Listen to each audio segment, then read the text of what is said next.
Kaya sa hinaharap, kung sakaling magkasalubong ang landas natin, magsaya ka sa mga pwedeng mangyari. Sulitin mo talaga. Dahil dun mo matatagpuan sa mga ganung pagkakataon ang mahalagang bagay na higit pa sa ginusto mo.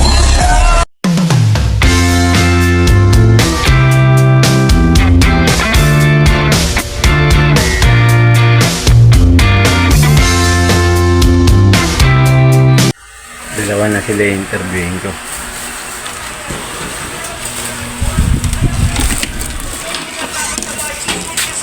Hoy, buta par. Interview ko muna sa bago akong GP holder par.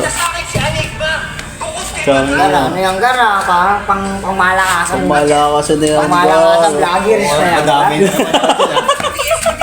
Dito muna tayo kay Baklang Quiapo. Bakit nga? Par, pakilala ka muna sa vlog. Dogs One ng Pinas. Uy, Dogs One. Droga hits lang. Rio. Madami nga ako dun. Napanood ko na eh. Nakita ko karga yun. Tangin na yun. Gago yung GP holder ko kasi gal. Ganda oh, maliwanag na oh. Oh, di ba? Kahit madilim na ngayon to, yung makikita na kung ano mo.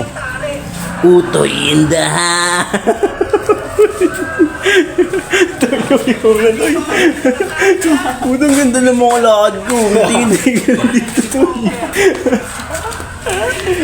Vlog ka na naman. Lagi.